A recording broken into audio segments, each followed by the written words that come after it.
Fala, meus amigos, nós estamos aqui hoje para gravar o terceiro episódio desse livro aqui, ó, Nada Pode Me Ferir, do David Goggins. Nós estamos gravando agora o 3/4.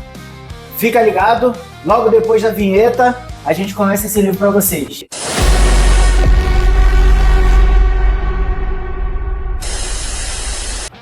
Fala, meus irmãos, tudo tranquilo? Meu nome é Gustavo Grifo e a gente está aqui hoje no Quanto Vale o Seu Conhecimento. Mais uma vez falando sobre esse livro aqui, ó, best-seller do David Goggins, Nada Pode Me Ferir. A gente já está gravando o 3/4.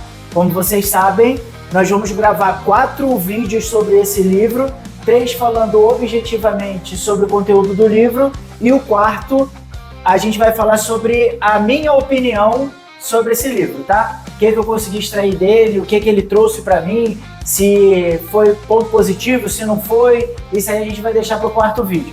Mas, como a gente sempre faz, eu já vou começar esse terceiro terço,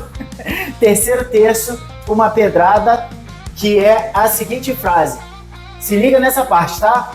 Essa parte do livro é justamente quando David Goggins se propõe a ser um atleta de alta performance. Ele já era um atleta, porque você, para fazer um curso de operações especiais, você tem que ter uma aptidão física muito boa, mas ele não se dedicava exclusivamente a ser realmente um atleta. E nessa parte do livro é quando ele faz essa mudança dele, da saída do operador especial para a vida realmente de atleta. Todos nós, sem perceber, estamos deixando de aproveitar muitas coisas. Habitualmente nos contentamos com menos do que o nosso melhor. No trabalho, nos estudos, em nosso relacionamento, no campo e na pista de corrida. Nos contentamos individualmente e ensinamos os nossos filhos a se contentar também. E tudo isso reverbera, se funde e se multiplica dentro da nossa sociedade. Pô, meu irmão! Olha o que o cara já traz. A gente já vai começar o episódio assim, com uma paulada na cabeça. Olha o que o cara já traz para mostrar para vocês que tudo tem a ver com o seu contentamento sobre a vida que você vive. É o seguinte, olha só. O que ele está tentando expressar nessa frase é: se você não se incomoda com a vida que você tem, você nunca vai mudar. A gente costuma sair da caixa quando a caixa está pequena demais. Se a caixa não ficar pequena, você vai continuar na caixa e sua vida vai estar feliz e contente ali. E esse pensamento foi tão fundo na cabeça dele, meu irmão, o cara tinha acabado de sair, ele tinha acabado de cursar um dos cursos de operações especiais mais difíceis do mundo. E vocês lembram? Se não lembra, pode ver aqui, ó, no vídeo do 2/4, que ele relatou que na formatura dele ele sentiu um vazio. Ele ficou como se ele não tivesse mais aquela gana de buscar algo em que o deixasse no limite, tanto fisicamente como mentalmente. Só que ele achou, meu irmão, o cara começou a fazer corridas insanas. E aí, logo depois que ele termina o curso, se formou, o cara bate na cabeça dele: vou virar o atleta Ultra Mega Power, e ele resolve correr uma corrida de 24 horas. Para quem não sabe, é isso mesmo, é correr 24 horas. Ele percorreu exatos 160 quilômetros nessa corrida de 24 horas. E o pior, olha o tipo de doutrina mental do cara. Ele, antes de correr, um personagem que tem no livro, que é o Gorila Prateado, vira pra ele e os dois têm uma conversa que é do seguinte: olha só, meu irmão, você acha que quando os vikings iam pra batalha, eles chegavam, entravam na cabana, caverna, sei lá onde os bichos moravam, ficava lá na cabana com uma fogueirinha, tomando um chá de folha? Eles não faziam era nada disso, meu irmão. Eles enchiam o aeroporto, ficava todo mundo doidão, no outro dia acordava de ressaca e ia pro pau. Essa foi a analogia que o Gorila Prateado usou com David Goggins. Maluco, né? E David Goggins era outro doido, ele aceitou essa analogia. E o que ele resolveu fazer? ele resolveu ir treinar, fazer um treino intensivo antes da prova de 160 km. Vocês imaginam como é que o cara ficou, né? Mas, na cabeça dele, depois de ele ter passado 3 semanas infernais, 3 semanas 0, né? Ter concluído o curso de Navy SEAL, meu irmão, ele era ultra mega power. Ele era um cara. Ele achava que nada podia parar ele. Aí, ele viu que as coisas não são bem assim, né? Nessa parte do livro, ele começa a narrar as dificuldades que ele teve especificamente nessa corrida. Porque ele achava que era o cara, quando ele botou o pé lá pra correr, meu irmão, é corrida de 24 horas, 160 km, não é uma corrida de 5 km. A pessoa tem que estar fisicamente, e é uma coisa que eu tô batendo no livro desde o início, fisicamente preparada, mas principalmente psicologicamente preparada. Essa parte ele começa a narrar como foi dificultoso para ele percorrer fazer essa corrida. Eita, quase não saiu. Fazer essa corrida. E ele traça um paralelo que é do seguinte, olha só. Ele começa a pensar que 7 anos atrás era justamente aquela fase que eu narrei para vocês, que ele estava envolvido em baratas, o guaxinim pulou nele e ele lembra, 7 anos atrás eu estava assim. Hoje eu sou um operador especial. Eu sou um Navy SEAL. E ele começa a misturar algumas histórias porque ele quer mostrar no livro o porquê que ele se propôs a fazer essa determinada corrida de 160 quilômetros em 24 horas. Ele narra que quando ele estava fazendo o curso dele de salto livre, quando ele fez todo o procedimento, que ele chegou lá no final do curso, que ele aterrou, foi exatamente o mesmo momento em que os operadores estavam na missão Asa Vermelha. Se você não sabe que missão é essa, veja o filme. Olha a referência aí surgindo. Veja o filme O Grande Herói. Meu irmão, filmaço, com Mark Wahlberg. Veja esse filme aí, isso aí é história real, tá? Esse filme é história real. E o Goggins narra que quando ele estava terminando o curso dele de salto livre, era quando esses caras estavam na missão. Só que a missão foi um fiasco. Eles mensuraram mal a aderência da população de onde eles iam infiltrar com não me recordo agora se é Estado Islâmico ou é algum desses muçulmanos lá. Então eles mensuraram mal. A população estava completamente aderida a esse regime. Então quando os caras chegaram lá com uma patrulha, tinha mais de 5 mil esperando eles. E Goggins, como a missão foi um fracasso, veja o filme que você vai saber, ou procura a história, Goggins se sentiu muito comovido com aquilo. E ele resolveu, então, fazer essas corridas. Com qual intenção? Agaranhar fundos para essa instituição que tem lá nos Estados Unidos dos Operações Especiais. Como é que funciona isso lá? É uma parada muito maneira, tá? Eles têm uma associação em que se o operador especial vai para o combate, ele vai para o front, alguma coisa acontece com ele, e vamos supor que ele ainda não tenha direito à pensão, porque lá existem militares estabilizados e não estabilizados, como eu disse no outro vídeo, é muito diferente daqui. Então essa instituição meio que banca a família que ficou desolada. Então todos os operadores especiais têm muitas ações para resgatar fundos para poder ajudar a instituição dos operadores especiais. A intenção de David Goggins de fazer essa corrida era se testar e conseguir dinheiro para essa instituição. E aí, com esse fervor no coração dele querer se superar e querer ajudar a instituição, ele começou a pesquisar igual um maluco as piores ultramaratonas que tinham no mundo. E ele achou uma lá, cara, eu falei, ele é meio doido. Uma corrida que é Badwater, que, pra você ter noção, essa corrida, pra você se candidatar, tem vários pré-requisitos para você entrar nessa corrida. Você não pode simplesmente, não, eu quero entrar, tô aqui com o dinheiro, paguei a inscrição, entrei, vou correr. Não, filho, né? Não funciona desse jeito, não. Você já tem que ter percorrido não sei quanto de rodagem de quilômetro de corrida, você já tem que ter feito não sei quantas maratonas, você já tem que ter feito não sei quantos ultramaratonas. E David Goggins tinha feito o que, Gustavo? Ele não tinha feito era nada. A única corrida que ele tinha corrido de grande distância foi essa corrida de 160 km em 24 horas. Só que ele viu uma oportunidade nessa Budweiser de conseguir, eu acho que o termo é esse, tá? Budweiser. Ele viu a oportunidade de conseguir enaltecer o nome dos Navy SEALs, se testar e conseguir dinheiro para a associação. Ele chegou ao ponto de pedir pro Gorila Prateado, que era o comandante dele, mandar uma carta pro organizador da corrida. Só que o que o cara fez? O cara simplesmente cagou, meu irmão, cagou. Não tô nem aí se você é militar, Navy SEAL, pode ser o que for, o problema é seu. Você não está adaptado ao mundo das ultramaratonas. Você vai vir, vai chegar aqui, vai querer correr igual um louco, vai morrer e vai queimar o nome da minha corrida. Foi isso que o representante falou? Claro e óbvio que não. Mas foi o que ele deu a entender pro David Goggins. Porque, tipo assim, ó, mandou a carta, ele fez tudo, ele ligou pro cara, ele pediu e ele virou e falou assim, não, tudo bem. Só que você tem que preencher os requisitos, tá? Os requisitos são esses aqui e se você preencher, você tá no topo da minha lista.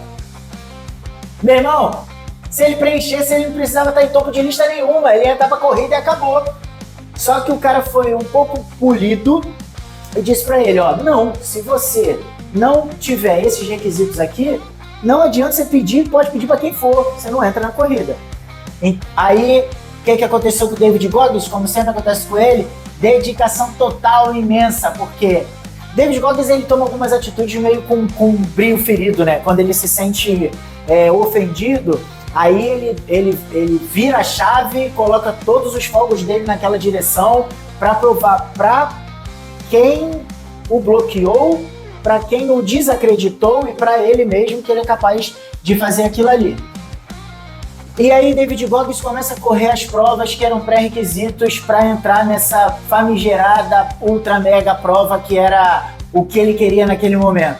Só que ele percebe, meu irmão, que o bagulho era doido, o buraco era mais embaixo. Ele narra as dores, ele narra o conflito psicológico, ele narra que você corre e o bagulho nunca acaba nunca. E ele coloca como a falta de experiência para alguém que quer se propor a fazer isso é algo que destrói o cara tanto psicologicamente como fisicamente. Ele falava que passava pessoas por ele que já eram bisurados, então o cara tinha comprimido de sal. Ele narra, cara, e tem uma foto, essa foto aqui, ó, olha essa foto. Essa foto, essa japonesinha aí, era uma senhorinha que corria com ele, cara, na prova. Ele falou que ele deu um pau na coroa no início, daqui a pouco a coroa pegou ele e sumiu. Porque o cara que não está acostumado com uma prova longa, ele acelera muito no início e a tendência do cara é ele quebrar. O cara quebra e do meio para frente, né? Se ele chegar ao meio da prova, ele começa a andar igual uma tartaruga. E o cara que já é corredor de longas distâncias, o cara já sabe disso. Então ele dosa muito o que ele vai fazer no percurso da corrida, né? E aí David Goggins nessa loucura, nesse sofrimento imenso de treina, prova. Ó, e nisso ele continuava trabalhando, tá? Continuava indo pro batalhão. E treina incessantemente para poder fazer as provas, para poder se qualificar para a prova que ele queria. Ele relata e surge no meio do livro uma nova técnica de David Goggins. Lembra no último vídeo que eu falei para vocês que ele tinha um negócio de captura de almas? Nessa parte, David surge com o pote de biscoito. Gustavo, o que é o pote de biscoito? Cara, ele conseguiu adaptar uma coisa que ele fez lá no início do livro, se vocês não lembram, veio o primeiro vídeo, com o filme do Rocky Balboa, que ele, quando estava desolado lá, que ele começou a ver o filme e o filme mexeu com ele, e eu aconselhei a vocês, ó, busquem isso. Nessa parte do livro, David narra que a mãe dele, quando eles estavam muito tristes, a mãe fazia um pote de biscoito, o pote de biscoito estava sempre cheio, e toda vez que eles comiam um biscoito, era como se aquilo renovasse, ele se renovasse naquele momento. David adaptou isso de uma forma psicológica. Qual era a forma psicológica dele? Ele introduziu as melhores memórias que ele tinha na vida nesse pote de biscoito. E quais eram os biscoitos? Essas memórias. Então toda vez que ele estava muito no barro, que ele estava destruído, ele começava a lembrar o seguinte, ó, exemplos, tá? Meu irmão, eu passei 3 semanas zero. eu consegui concluir as 3 semanas zero, eu consegui concluir o meu curso de salto livre, eu consegui correr a corrida que ele se propôs, que foi a primeira, de 160 quilômetros em 24 horas. Eu me formei em Navy SEAL. Então, todas essas boas memórias, todas essas conquistas que ele conseguiu no decorrer da vida dele, ele usava como incentivo para quando ele estivesse muito arrebentado durante as corridas. Cara, se você não correu corrida de longa distância, é algo que quando você chega numa quilometragem muito alta, você começa a se questionar a mesma coisa que você questiona no curso, pô. Tipo, pra que eu tô fazendo isso, meu irmão? Pra que eu tô aqui? Por que eu tô me desgastando? E parece que você já correu 50 quilômetros e ainda tá faltando 50 quilômetros. Se você começar olha o grau. Se você começar com meia maratona, que são 21 quilômetros, já te dá essa depressão. Você imagina você correr 300, correr 160, correr 200 quilômetros. É algo que mexe muito com a tua cabeça. E aí, Goggins, incrivelmente, o Goggins sendo Goggins, ele conseguiu o índice para ser aceito a fazer a prova Budwater. Meu irmão, a prova não era só a corrida. Tinha uma parte que tinha elevação, tinha uma parte que que tinha tudo, tinha pedra, tinha árvore. Não era simplesmente você correr no asfalto. Ele narra que a prova foi tão brutal, que teve um momento quando ele chegou... Eu não vou falar para vocês se ele concluiu ou não a prova, tá? Mas depois da prova, ele estava sentado numa cadeira e que deu uma dor de barriga nele tão grande que ele se defecou todo. E ele falou que o banheiro químico estava a 600 metros, mas aquilo ali para ele parecia que ele estava a 60 quilômetros. Quando ele conseguiu se recompor e ele conseguiu chegar no banheiro, que ele foi urinar, ele falou que saía algo parecido com cor de Coca-Cola. Cara, você que é atleta ou você que fez um curso operacional, existe uma coisa que é chamada de rabdomiólise. Procura isso aí. Você que é operador sabe do que eu estou falando. É uma síndrome, posso estar sendo ignorante, tá? Mas é uma síndrome, para mim, eu conheço como uma síndrome que ataca a pessoa quando ela entra num grau de exigência muscular muito grande. O músculo começa a se arrebentar de uma tal maneira que ele solta umas enzimas, umas proteínas que vão para os rins e causa esse urinar que é preto. E esse negócio dá assim, ó, meu irmão, é de uma hora para outra. E tu pode morrer, Gustavo? Pode morrer de rabdomiólise. Tem gente que morre disso aí, tá? Pesquisem. Então, David, sem nem ele saber pelo que ele estava sendo acometido, ele narra no livro isso, do tipo assim, todo sujo, todo arrebentado, todo cagado. Quando ele foi urinar, saía cor de Coca-Cola. E aí, depois dessa grande conquista, que era o que David queria, que era conseguir fazer essa prova, vocês pensam que ele parou? Não. Ele ficou mais obcecado e obstinado ainda. Cara, ele treinava. Vocês lembram quando eu falei pra vocês como ele treinava pra fazer o Bud? Pra entrar pro Navy SEAL? Não tem comparação no livro, porque ele mostra as tabelas, tem tabelas, tá? Vou botar uma tabela aí pra vocês, olha só o treinamento. Ele narra, nessa parte, a intensidade do treinamento. Só pra vocês terem uma pincelada, tá? Procurem lá, ó. Busquem o livro. Ele corria de casa para a base todos os dias, cerca de 26 km para ir e 26 km para voltar. Gustavo, todo dia? Todo dia. Ele ia pro batalhão correndo e voltava para casa correndo. Só que o bicho é tão doido, ele é tão insano, que ele narra que isso para ele era fabuloso. A sensação que ele tinha em chegar na unidade, os colegas dele chegarem depois e ele saber que ele já tinha treinado mais de 2 horas antes dos caras não terem nem acordado. E ele falava como esse treinamento físico influenciava no desempenho de todas as outras atividades durante o dia dele. David Goggins estava passando por uma situação que nessa época não era de conhecimento dele, tá? E é algo que eu vou mostrar para vocês em um dos livros que eu vou falar aqui durante o ano, que é esse livro aqui, ó, O Poder do Hábito. Goggins estava passando por uma coisa que é chamada de hábito angular. Gustavo, o que é o hábito angular? São hábitos que só em você fazê-los, só em você procurar exercer aquele hábito, vários outros hábitos na sua vida são transformados a partir daquele hábito. Eu vou aprofundar isso muito mais com vocês no outro livro, tá? Mas é tipo assim, ó, eu acordei de manhã e fui dar uma corrida. Eu pratiquei uma atividade física.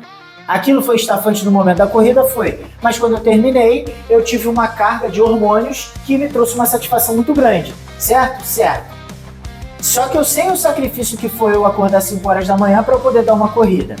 Então, se eu corri, eu procurei me desempenhar fisicamente, eu tive um desgaste físico e aquilo fez bem pro meu corpo, eu não vou comer uma rabada.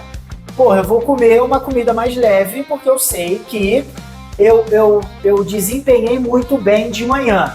Para eu não quebrar o ciclo, eu como uma comida mais leve. Durante a noite, ao invés de eu jantar, eu faço um lanche e vou dormir mais cedo. Por quê? Porque, a exemplo do dia de hoje, que eu fiz uma corrida ótima de manhã, eu quero ter uma boa noite de sono, que é para no outro dia eu correr bem também. Vocês perceberam que só o simples fato de eu fazer a corrida mudou várias outras coisas durante o meu dia? Então isso é um hábito angular. É exatamente o que Goggins fazia.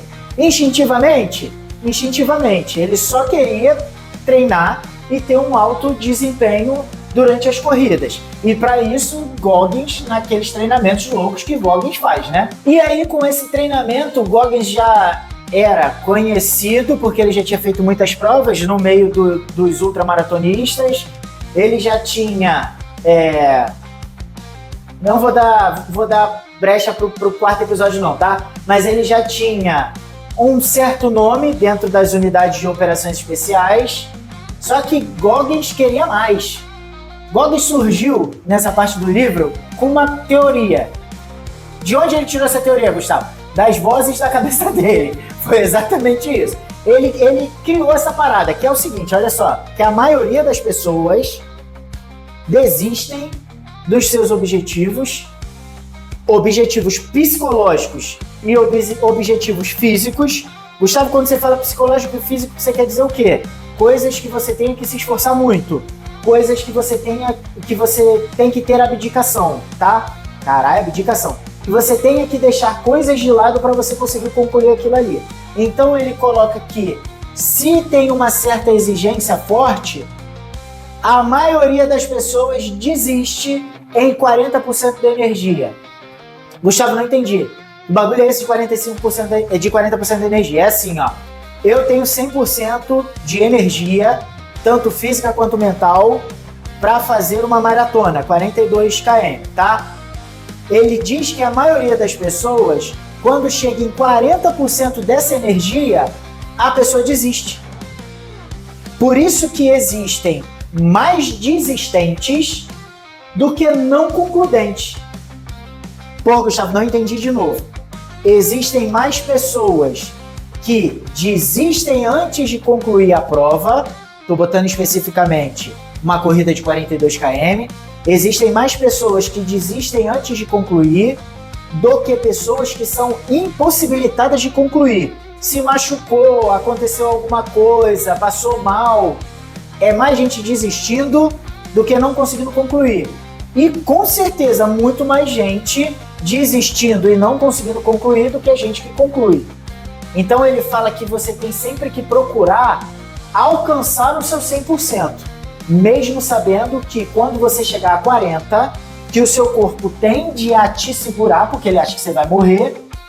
Quando você chegar a 40%, você vai achar que você está estafado, que você já deu tudo de si, mas não. Ainda tem gás para queimar, tá? E aí, David Goggins estava numa batida de treinamento tão forte, que eu falei, ele é meio maluco, ele não satisfeito em participar da Budweiser, ele foi correr de novo, porque agora ele já se sentia na confiança de tipo assim, ó, vou pegar um pódio, meu irmão, agora eu vou pegar um pódio. Acreditem, tá? Ele narra no livro que ele percorreu os 217 km em aproximadamente 30 horas. Meu irmão, você tá brincando? Ele correu 30 horas. Vocês têm noção do que é isso? Você correr 30 horas? E nessa determinada edição que ele correu, ele deu tanto de si. Olha aí o estado do que o pé dele ficou. Por quê? David já tinha uma certa experiência, mas ele não tinha experiência total.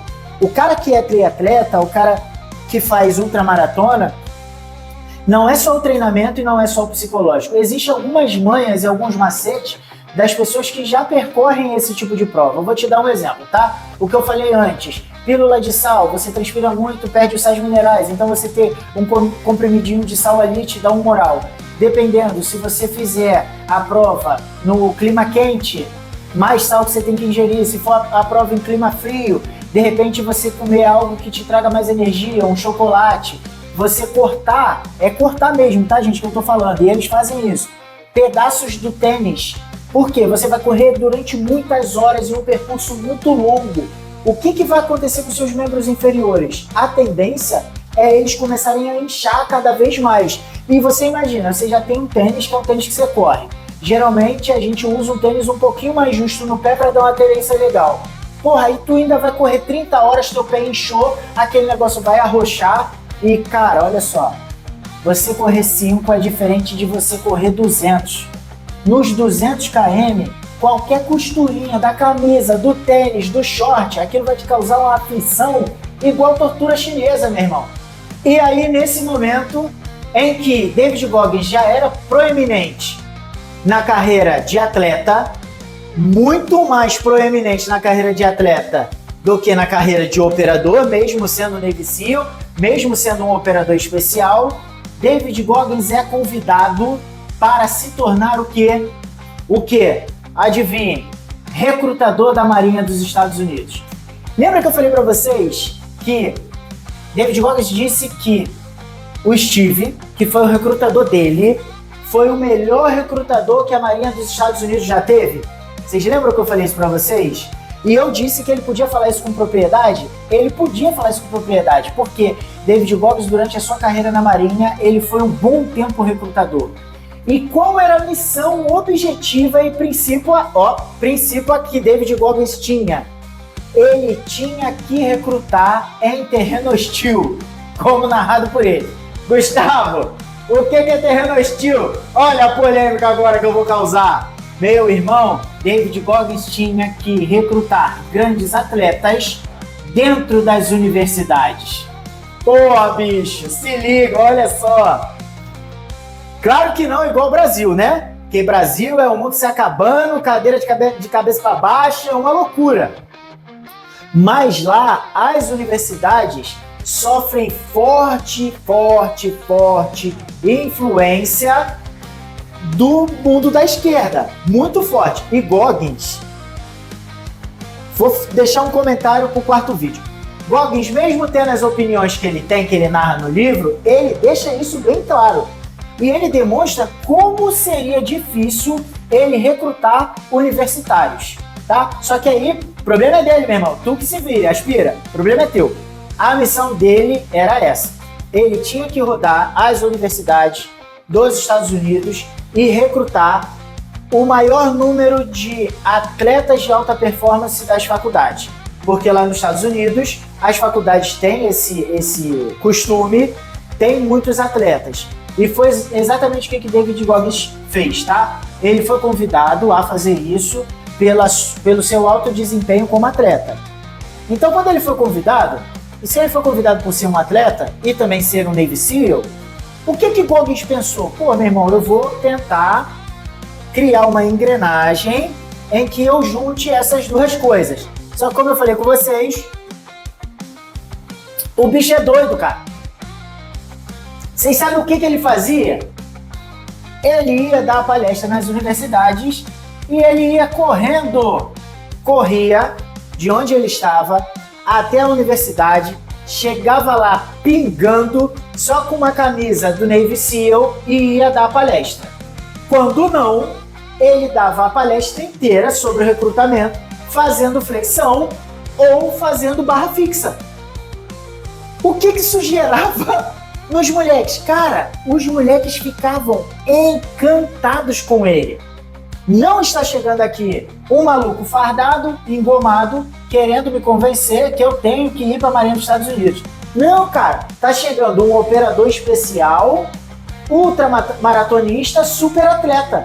Então, quando os adolescentes que já eram atletas, independente da performance, não importa se o cara era nadador, se ele era jogador de futebol americano, ele viu o David Goggins e a gente falava, meu irmão, é isso aí que eu quero pra minha vida.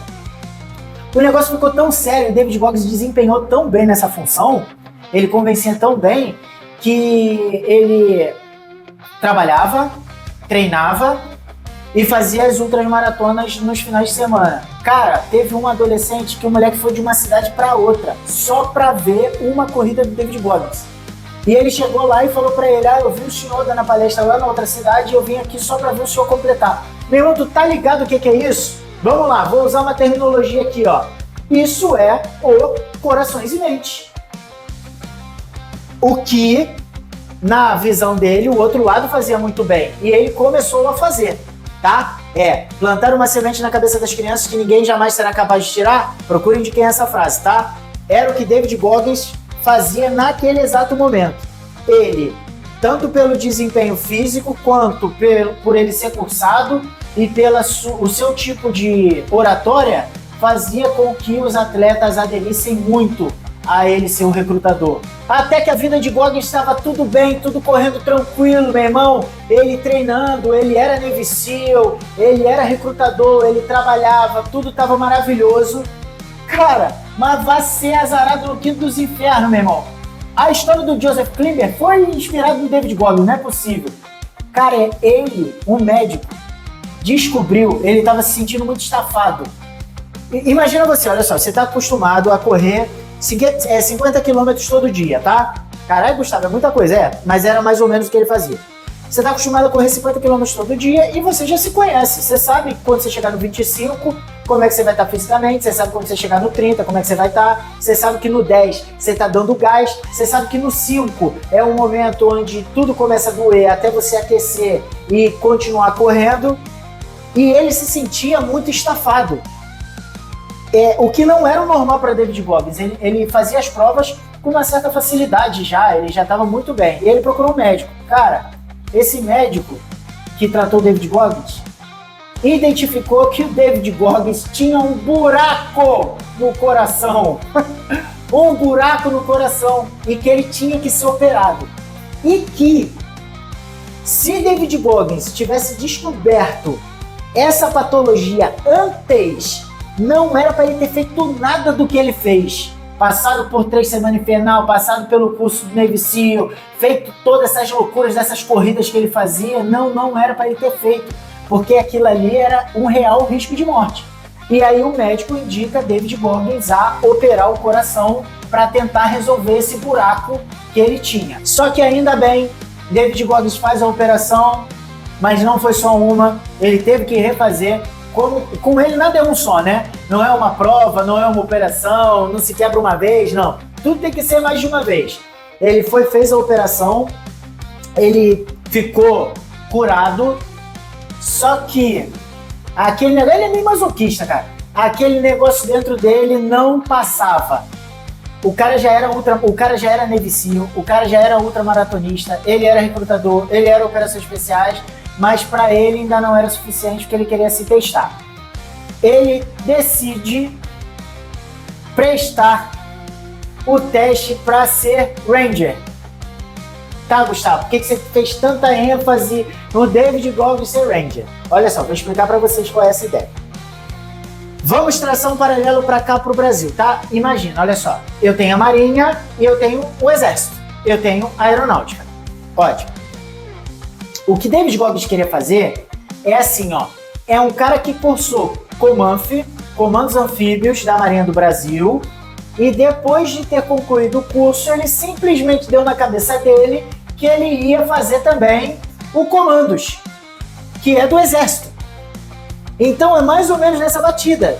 Goggins era Navy SEAL e ele deu na cabeça dele que ele também queria fazer Ranger. Ele também queria ser Ranger. Aí, gente, olha só, o livro vai chegando pro final e vai ficando muito condensado a maioria das coisas que eu quero falar com vocês no quarto vídeo.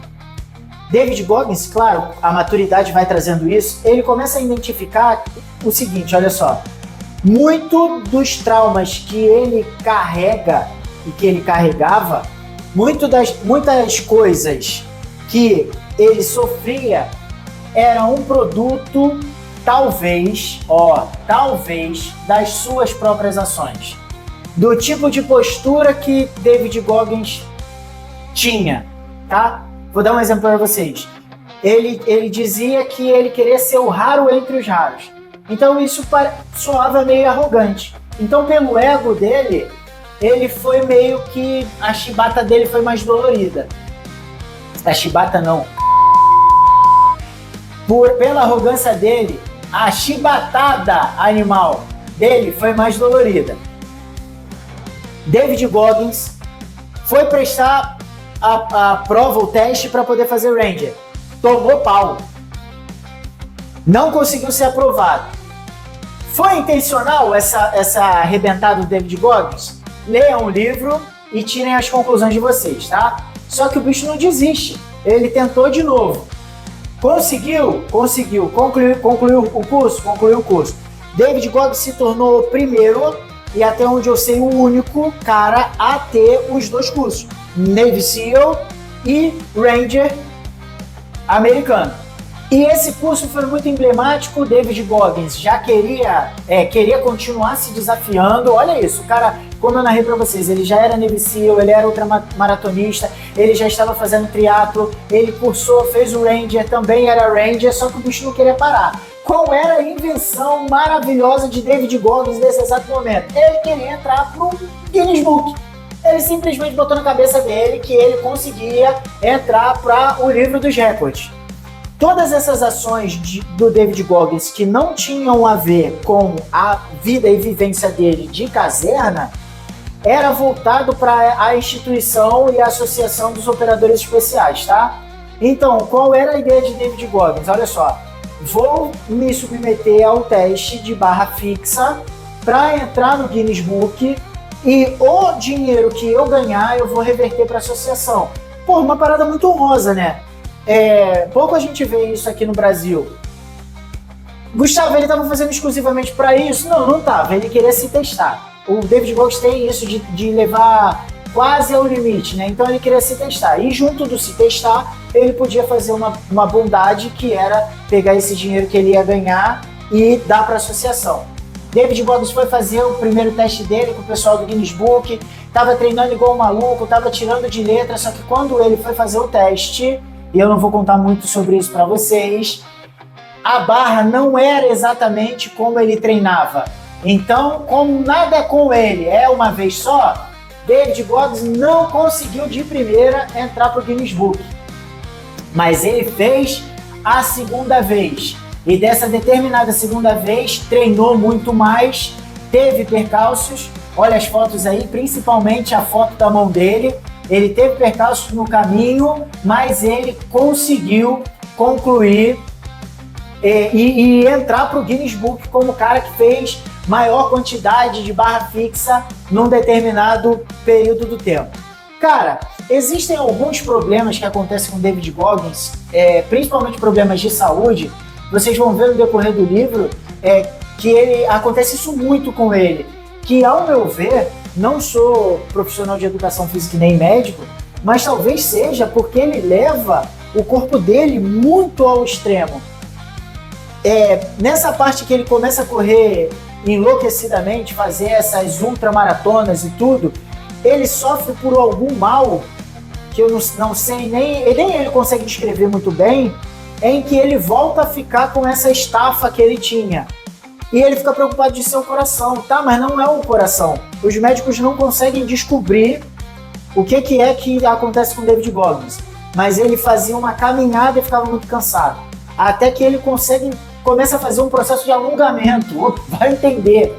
Eu não tenho essa capacidade técnica para julgar isso. Se alguém tiver, coloca aí nos comentários, tá? mas ele começa a fazer um processo e um hábito de alongamentos durante horas do dia, e esses alongamentos fazem com que David Goggins volte a ter a performance antiga que ele tinha, conseguindo fazer e ser proeficiente em todas as atividades que ele fazia antes, tá? Essa parte do livro ela é bem reduzida, né? Ele passa muito rápido, porque ele está muito no empenho da barra fixa que ele tem que treinar para ele poder participar do Guinness Book. Cara, aí você pensa, porra, David Goggins zerou a vida, meu irmão. Ele já fez tudo que era possível ser feito. Cara, ainda não. Final do livro. O que é que essa criatura do mal inventa? Ele agora colocou na cabeça dele que aos auges dos 43 anos de vida, ele vai ser bombeiro florestal. O que é bombeiro florestal, Gustavo? Esses caras que vão pra floresta, tipo Califórnia tem muito incêndio, né? Vão pra floresta pra tentar segurar o incêndio. Cara, tem um filme muito desses caras. Eu vou botar aqui o filme pra vocês verem um pedacinho, que é contando a história desses caras. Esses caras são os bombeiros florestais. E David Goggins inventou isso. Ele finaliza o livro falando sobre essa nova busca dele, tá? Que é se tornar um bombeiro florestal. A finalização do livro eu não vou contar para vocês agora, porque a gente vai falar muito disso no quarto vídeo, mas é onde ele consegue condensar tudo que ele queria transmitir no livro, tá? E ó, ficou muito bom essa parte, quando ele realmente mostra o para que o livro, qual é a ideia do livro para quem tá lendo. Ó, não deixem de assistir o 1/2, o 1/4, o 2/4, o 3/4, que é esse aqui. Curtam, compartilhem, comentem, mandem para todo mundo. Se vocês gostaram dos outros vídeos anteriores, indiquem para as pessoas, tá? Se não gostou, indica também. O negócio é indicar, é mandar para todo mundo. E vocês não perdem por esperar o quarto vídeo, porque o quarto vídeo eu vou pegar o livro e vou falar assim, ó, cara, o cara é foda, tá, mas isso aqui eu concordo plenamente com ele, funciona muito, é aplicável na nossa realidade. Isso aqui não funciona, isso aqui foi groselha que ele falou, charopagem, isso aqui foi muito maneiro. Então é justamente quando eu condenso o livro. Se você não tem paciência para ler o livro, veja o quarto vídeo, mas não deixe de ver os outros 3, porque eu dou alguns detalhes sobre o livro que eu não dou no quarto livro, tá? Não deixem de curtir o canal, tô falando de novo, é para você gravar. Curte o canal, se inscreve, dá joinha, ativa sino, dá like, faz tudo possível e imaginável, manda para as pessoas. E ó, não se esqueçam, isso vocês não podem esquecer de maneira alguma, que é a nossa frase: quanto vale o seu conhecimento? Espero que vocês tenham gostado do vídeo, fiz com bastante amor e carinho, e que o Pai Celestial guie a vida de vocês. Vamos pro próximo Rumo ao Farol.